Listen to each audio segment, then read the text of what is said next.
Yes, and I respect that. But my client has a championship to contest. So if you want our participation, I'm afraid the concessions are mandatory. Yes, that's fine. Get back to me when you can. Goodbye. No one ever just signs the contract. Anyway, thanks for coming by on such short notice. I just needed to cover a couple of quick things with you before you race. Firstly, as requested, there's a copy of your contract. It's a rolling deal. However, the team reserves right of termination if you fail to meet performance standards. You're second driver for now, but work hard, hit your targets, and I'll be able to sweeten the deal. I'm also looking to get you into some invitational events throughout the season. The experience and exposure from these will be great for your image. Plus, you'll get to drive some nice historic cars. Now then, go get ready for the next session, and good luck. What is up, guys? JayFerGaming here, and welcome to the start of my F1 2017 career mode. This is round 1, episode 1, the Australian Grand Prix. If you're new to my channel, do remember to hit that subscribe button. I'll have so much F1 2017 content, and I just hope you guys are looking forward to this. I'm so excited for this career mode. I have already put out episode 0, the introduction to this series. Just a quick clip, 3-minute video of which team we're going to be at. I know you can tell right now we are being Toro Rosso, so we've got a lot of changes to manage. The R&D tree, the engines, the gearboxes. There's going to be so much to learn. I probably will make a load of mistakes, but it's going to be fun to learn, and I hope you guys can follow me all the way. So let's go to the engineer.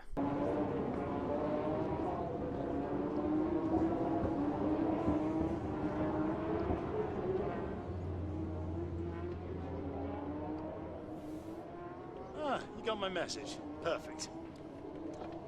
Welcome to home away from home.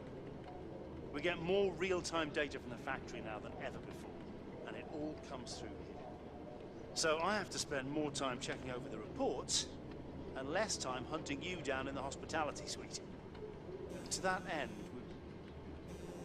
Sorry, just a sec. Yeah, Chris here. Is this important? I'm in the middle of something. Okay. Right. Well, that makes no sense. Have Sarah reset the simulation and run it again. Okay. Sorry about that. As I was saying, we've set up a desk for you at the front here. You can get onto the network from your laptop, so make sure to check the R&D screen regularly. And let us know how you want to use the data that we've collected over the weekend and through the practice programs. Also, bear in mind that the news from the factory won't always be good. Sometimes tests fail, like you've seen just now. And when that happens, we have to divert additional resources to fix it. C'est la vie, I'm afraid. So we're now going to get our first look at the R&D tree. In terms of practice, I won't be showing practice highlights or anything in these videos, because really, what is the point? It is pretty dull, and it's just me driving around the track a few times. But those are the resource points we earned. So plus the 2,000 the team gave us, we've got a decent amount to start us off. It was a very successful session. I mean, the practice programs weren't really that difficult, half pass, half perfect, so I'm overall happy with that initially, even with the new ones. So yeah, it's looking good, and now we're going to have a look at the R&D tree. And yes, this does look very complicated. I haven't had a detailed look, but yeah, I think it's going to take a while to get used to, but it's definitely a big upgrade. Excuse the pun there, big upgrade on 2016, but we go for our first upgrade here in terms of aerodynamics, and I actually go for the one that the team recommend, and it's to improve the front wing. I tried to improve the rear wing as well. I thought that would be a good idea to do both, but apparently the department capacity has been reached, so unfortunately you can't go and improve two things in the same section at the same time, I don't think. So I thought durability would be the next important one, and I can't actually remember what we upgraded there, but I was just looking around. really just clicking on random things. I mean, in terms of Formula 1, my expertise is more like in terms of racing and the actual driving instead of all the development kind of thing and the technical aspects. So most of this, it doesn't really mean too much to me, but I'm guessing it's just going to be a learning phase, and it'll probably be the same for you, some of you guys as well, so hopefully you can learn with me. But we'll leave the off-track stuff there, and now let's go to qualifying. Welcome to Melbourne, where qualifying for the Australian Grand Prix should be getting underway shortly. So here we go with the important stuff, the exciting stuff, what we're all here for. It's qualifying, and we are going for the long qualifying. So all 3 sessions, and this is Q1 at the moment. We're currently only 1/10 down on Verstappen's fast lap first up, and I felt pretty confident. This car actually felt quite good, and on our first run we can see that Hamilton just went quicker, and we actually went 2.3 seconds off Hamilton. So I wasn't sure if that was a quick time.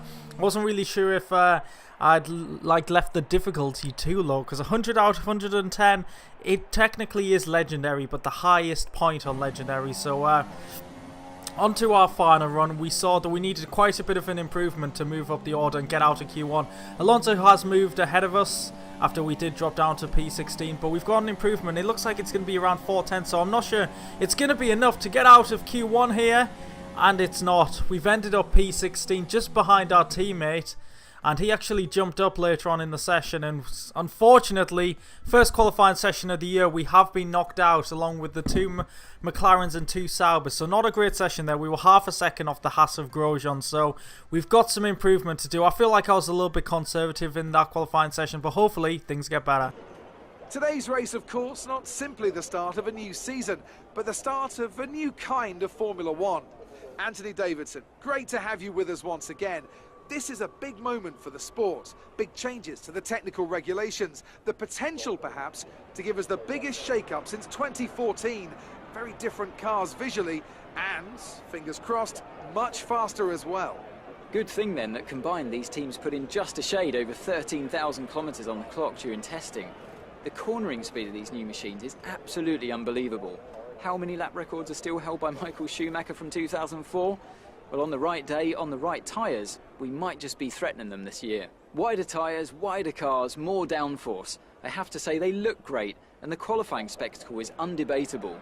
Now the big question remains, can they follow? Can they race? Or have these new rules gone too far? We're almost ready to go then, and this is what the starting grid looks like for today's race. Sebastian Vettel has a clear track ahead of him today. He starts in pole position, edging out Raikkonen, who'll start P2. Looking down the rest of the grid, we have Hamilton, Bottas, Max Verstappen and Ricciardo, Stroll, Massa, Sainz and Esteban Ocon, Grosjean, Hülkenberg, Kevin Magnussen and Perez, Palmer and Toro Rosso, Fernando Alonso and Stoffel van Dorn, Ericsson and Pascal Wehrlein completes the grid. And with lights out just moments away, it's time to go down to the track. So that's the grid for the first race of my F1 2017 career mode. We've ended up in P16, and hopefully we can have a solid, clean race and end up nabbing a point or 2. That would be a perfect scenario, because in qualifying it seems like we're just a little bit slower than our teammates and the cars around us, but hopefully with a one-stop strategy we can move ourselves up the grid, starting on the super softs and then probably moving on over to the softs. So we're building up to the start. First race of the season, 5 lights, and it's lights out, and away we go. We've got a much better start than Palmer on our left-hand side and Magnussen, so that's been a great first start of the season. Let's see how many positions we can make into turn 1. This is actually my first proper race on this game, so I don't know what the AI is going to be like. It's going to be very unpredictable, but we were a little bit conservative there with Magnussen. He shot ahead of us, so we've lost that position down to P15. What the AI like in terms of defending, not the best. We've gone up the inside of both Haas drivers there, and is Grosjean still on our inside? I don't care, I'm swiping across him up to P13. We've got to be aggressive, because I know these AI are a lot more aggressive than they were last season. And now Perez is battling side by side the 2 Force Indias, a fighting just like they always do in real life. We're side by side with the Renault of Nico Hulkenberg there. He's on the soft, so we need to get past him. We've already made a bit of tie-to-tie contact. We keep banging into each other, but still, he's later on the brakes. We hang around the outside. Ocon is so slow there. He's really held us up, so I thought, I'm going to go to Rich Mix now. I need to get past Hulkenberg and hopefully go for Ocon into the fast left-right chicane in the middle sector. We've just got ahead of Hulkenberg, have we? Yes, we have. He has to back out. And then we get ourselves up to P12. So overall, it's been a solid start. There's a yellow flag behind us, and it looks like someone's been a casualty of an incident, it looks like. And the virtual safety car has been deployed. We do slow down because I was so used to the virtual safety car. The pace on the previous game was so slow, and you can see just the difference in terms of the contact engine there. As Ericsson makes contact with one of the McLarens, that would have been totally different on 2016. But it's good to see that looks so much more realistic, and it looks like Ericsson loses out there. But on the restart, we actually lose probably about a second to the delta. It was so much quicker than it was last season, so that's one of the things that I've got to get used to. So it's just a learning process in these first few races. But at the end of lap 3, we are closing in on Esteban Ocon. It does seem like the Force Indias aren't as quick as they probably are in real life, so we've got to run here. We're going to get DRS. We get great traction. The grip is absolutely brilliant, and I feel like I've got so much confidence with these tyres and this car. Late on the brakes, locking up, and we keep the car on the track. A solid move, and we've got ourselves up into the points. So it's been a very solid start, but it's going to take a lot of effort to make an overtake. I mean, I was following Ocon around for probably about 2 laps there. You've got to, if you go for a dive bomb, the AI will fight back and defend. So you can't just use the slipstream. It was so easy last season to make overtakes using the slipstream and DRS, but this year it really is going to be a challenge. Massa and Perez having a bit of a challenge there. Perez forces his way past the Williams there, and it's actually Stroll leading this group of cars. He's really holding up Perez and Massa and backing them into myself as Stroll falls back from my teammate. My teammate's actually in P6, so he's had a great start to the race.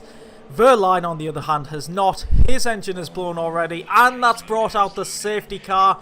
And now, tactics are going to come into play, because I thought, I'm going to go into the pits right now. I'm going to put on the softs and try to go to the end of the race. And I was like, engage pit limiter. I don't have a clue which button this is. So a bit awkward just as we enter the pits. I need to check a tutorial to find out which button I need to press. That's kind of a bit of a newbie mistake, but it actually is my first race, so please do let me off there. So I'm going to imagine we're going to be right at the back of the field. And we've got to engage the clutch here. Still learning, guys, still learning. Lucky this was behind the safety car, otherwise we would have lost a couple of seconds there. But yeah, hopefully this is our one and only pit stop. I'm not sure if these tyres can go 24 laps. That is the thing. I know in real life that these tyres would be incredibly durable, and hopefully they're recreated the same way in this career. So we've come out in P18. Ericsson's actually come into the pits as well after his contact. So as we look at all the parts of the power unit, not too high. I'm not sure how bad that's going to be or how many races they're going to last, but it's going to be a challenge this season to manage everything. It's just such a different experience, but we're getting ready for the restart. The pack actually back up, and we just caught napping there. Ericsson goes to the move. He's up our inside. Can we defend our position? We've got the inside line for the final corner, so I expected to be attacking Van Dorn onto this start-finish straight, but instead I'm actually defending from the Sauber of Marcus Ericsson, so we were sleeping there. That was my mistake. I didn't expect to the AI to speed off like that. Who's this going wide? It's actually Valtteri Bottas. He's made contact with Van Dorn there. He's had a shocking restart, and why is he down there? Well, behind the safety car, he actually got a penalty for speeding. Actually, that's incorrect. It was the virtual safety car, the first one which came out on the first lap. So he got a drive-through penalty, and that's why he's near the back of the field. He went for the move on the McLaren of Alonso there. He just locks up. So the AI making mistakes. It's great to see, and nearly took out the other McLaren just ahead of us. So lucky to avoid contact. Quite a few of the AI are in the pits, the ultra-soft runners, and that's promoted us to P11 as we go for the move on Van Dorn. It again was quite tricky. We followed him round for a full lap and just couldn't get close enough. So you've got to force the car ahead to make a mistake. It's going to be so much more challenging, just like real life as well. I mean, it's going to take a lot of effort to go for the overtake instead of an easy slipstream or DRS overtake, and it's much more realistic, so much more enjoyable. So Alonso goes up into the pits. Oh, we lost the back end. We were so close to the wall there. Wow, we got away with that. We really did. So Van Dorn's looking in the distance, seeing if he can pounce on any more mistakes for myself. But I've got a feeling we're going to be in a good position. If we take these to the end of the race, and pretty much everyone else in the field has to pit one more time, or possibly 2 more times, we're going to be in a great place. So lap 15 now, we've slowly caught up to Palmer, who's yet to pit, and he is on the same tyres as us. So it filled me with a bit of hope that we could actually close in on Palmer. We weren't incredibly slow. We've got Kimi Räikkönen just behind us, and he's actually going up the inside. That was a little bit of a shock into the chicane there. He's pit from the lead, and obviously it's going to be a lot easier for him to overtake because he's got such a superior car to us. And yeah, the Ferraris and Mercedes I've heard are 3 seconds quicker than the rest of the field, which is pretty incredible if that actually is true. But Raikkonen's been a very OP I've seen in other people's career modes, winning a lot of races, so it wouldn't surprise me if he does win this race. He was actually leading, and yeah, I am holding him up at the moment, so he's not going to be happy with me. But as we come to the start-finish straight, he's right on my tail. He's got much grippier tyres than me. I've been going for about 11 laps now. He's been on his for about 2, so there he goes. He gets himself up to P5, and actually it's Lewis Hamilton behind me as well, so it wouldn't surprise me if I lose a second position here. Because I have got to admit, I am driving quite well. I'm not making any mistakes. I've got a solid pace, but compared to these guys, I've got absolutely no chance. I don't expect to be battling these for, I don't know, maybe a season or 2. It could be that long because I've no idea how the upgrades work. Honestly, I have no idea how anything works on this game. All I'm doing is concentrating on the racing on the track, trying to do as best as possible. But Marcus Ericsson is out of the race. Both Saubers have retired now as Hamilton goes to the move on Palmer ahead of us. So yeah, we can see on the left hand side here Ericsson has pulled over, so I think that's 2 failures for the Sauber, so a terrible start for the worst team in the season. So yeah, they've got a lot of work to do. So we're just behind Palmer trying to put him under pressure, but we've got Sebastian Vettel putting us under pressure. He's on the super soft tyres and he has made a pit stop, so I think he's got one more pit stop to make. So we kind of are actually racing him. It's weird because I'm going for 1 stop. I reckon Vettel's obviously going for 2 stop overall, and I reckon Palmer's just made a mistake. Absolute bottle job. I finally start putting him under pressure and he just gets out of my way. So thanks, Palmer. That was very nice. So we're up to P3 now. A lot of drivers are making their final pit stops. So this could be our genuine position, you know. Ricciardo's caught up very quickly to the rear of our car, but he's made another pit stop. So with 9 laps to go, is he going to catch up a full pit stop in them 9 laps? I don't know, but I've got a feeling we've got a lot of defending to do in this final third of the race. It's going to be interesting to see if we can maintain this podium position. Honestly, I don't think we will, but we'll try our best. And Stoffel van Dorn is out the race. McLaren Honda. There we go, realism right there. That's great work from Codemasters. First race of the season, and the McLaren has pulled over with an engine failure. Absolutely perfect. And at the same time, I noticed this, a very slow Toro Rosso. Obviously, it wasn't me, but Sainz has a puncture. He was running in P6 in the early stages, but now he's pretty much a lap down. So unfortunate, he'd had a great start to this race. Such a disappointment. There's Van Dorn off to the right there.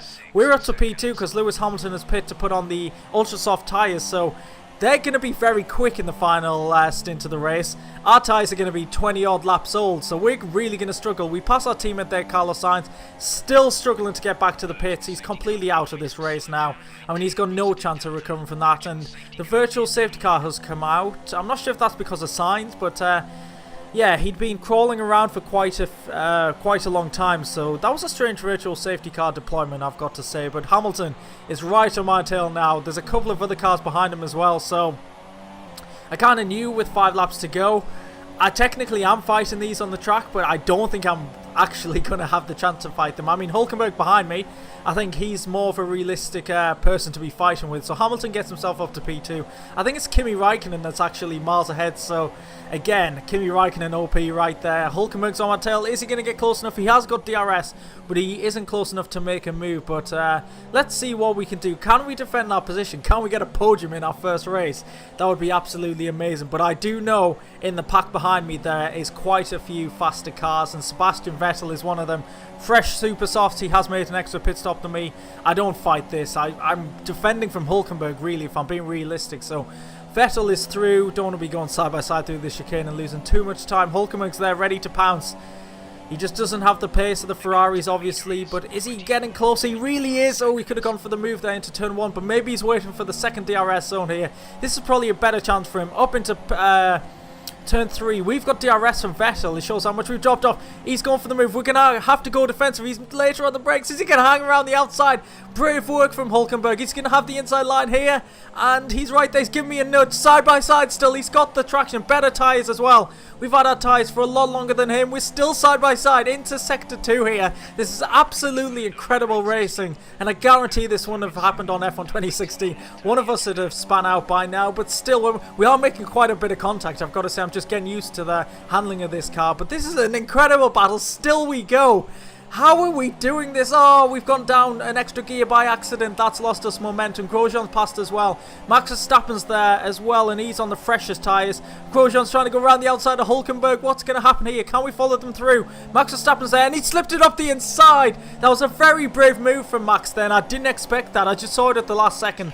Oh, that was really brave. That was actually brilliant and great to see for the AI to be battling like that. That battle with Hulkenberg was absolutely incredible, and Verstappen's move there, it really did shock me. So now we've dropped off from the group of cars ahead of us. Now we're defending from Kevin Magnussen and Daniel Ricciardo. Magnussen's gone for the move around the outside. Nothing doing there. And he's seriously under pressure from Ricciardo, who's on fresh ultra softs now. As we go on to the last lap of the race, can we defend this 7th position? 6 points would be brilliant. I wasn't sure whether to defend here, so I just parked the car in the middle of the track trying to keep Magnussen behind us. But I can see in my mirrors there's a battle going on. Ricciardo's got past Magnussen. That's a disaster in terms of us defending P7, because Ricciardo would obviously be more of a threat with the better car and the fresher tyres, and obviously the home crowd cheering him on this final lap. So is he going to get close enough into the chicane? No, he doesn't have the straight line speed, but is he going to be putting us under pressure here? It looks like we've struggled through that run there, and Ricciardo's right in our tail. We're going to have to go very defensive as we go into the final sector here. Ricciardo much later on the brakes. Is he going to hang around the outside? Tie-to-tie contact. He's on the curb. He's still there, but we've got the inside line. Surely not. Ricciardo's gone all the way around the outside. We've made contact with his rear. We've nearly lost it. With 2 corners to go, we've lost the position to Ricciardo, and it's actually Bottas behind us after his drive-through penalty earlier on. He's on the fresh ultra soft. We've got DRS luckily. Are we going to hold him behind as we come to the line? The Mercedes is gaining and gaining, and we've ended up finishing in P8 there. Oh my god, that first race of my F1 career. Unbelievable. So here they come now, out onto the podium. Wherever you go, anywhere in the world, the prancing horse flags are dominant in the grandstands, and they're out in force again today. It's Ferrari on the top step once more.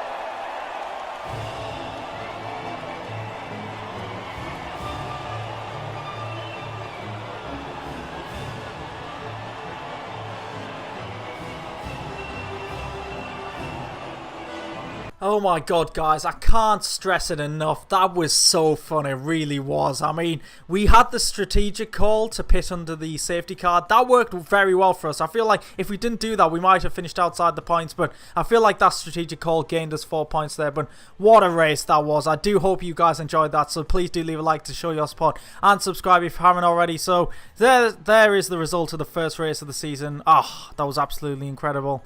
So we're going to go over to Jonathan. Is this the one? Indeed it is. And this is Jonathan. He's going to let you drive some of his cars. Well, not quite my cars, per se. It's a mere detail. You know, I'd really rather be down there racing them myself, to be honest. I'm actually quite handy behind the wheel, but it's the downforce, those lateral Gs, you know? The old neck can't really handle it. So I need a pro. And that's where you come in. We run in a bunch of events throughout the year. Time trials, races, all sorts. And I have it on good authority that you have the ability and temperament to do well at these. Make our business look good, and most importantly, bring the cars back in one piece. So consider this a formal invitation. I'll see you at the track. Now, I'd just like to step into my office. I'd like to go over those contract revisions we discussed on the phone. It's time for a well-deserved rest from the championship for a classic exhibition event today. It's winner takes all, so who will emerge on top in this unique challenge? So you join us at our first invitational event of the career mode, and we are in the 2006 Renault. I've been dying to drive this car, and this is the first time I'll be driving one of the classic cars. It just looks absolutely brilliant, and it was an enjoyable season in real life. There we go, we're starting off this pursuit. So we've got 3 laps around this Suzuka circuit, and it's the reprofiled Suzuka circuit as well. I mean, turn 1 and turn 2 is a completely different beast now, and yeah, I haven't driven this car before, so yeah, if the driving isn't the best, yeah, I'm just getting used to the handling. It just feels a little bit strange compared to the up-to-date or modern car even, but going through the S's, so much grip there. I feel like I am being a bit cautious though, and probably taking a bit too much grass, and forgetting that it is the shorter track. Last minute decision to actually turn right, and we've completely messed that up, so I didn't expect to win this race after that mistake.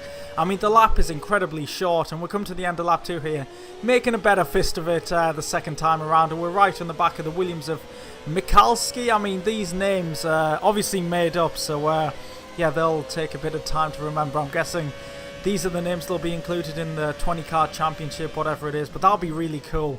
20 classic cars around these circuits. So on this last lap, we're just hoping to at least get these 2 cars ahead of us, pushing very hard now, getting to grips with the car, and just feeling the grip. We're on the back of these 2, and it's very difficult to overtake in these S sections at the best of times, never mind with a car you've only driven for 2 and a bit laps. But we're trying to get the run on Kaufman here, up the inside. Decent move there, back end stepping out, and just before the line it looks like we're going to end up finishing in P2 here in our first invitational event of our career mode. So I don't know if we get much for that. I don't know if we'll pass, fail, I have no idea, but I'm guessing we're just about to find out. And that was a great experience. Unfortunately, we haven't passed.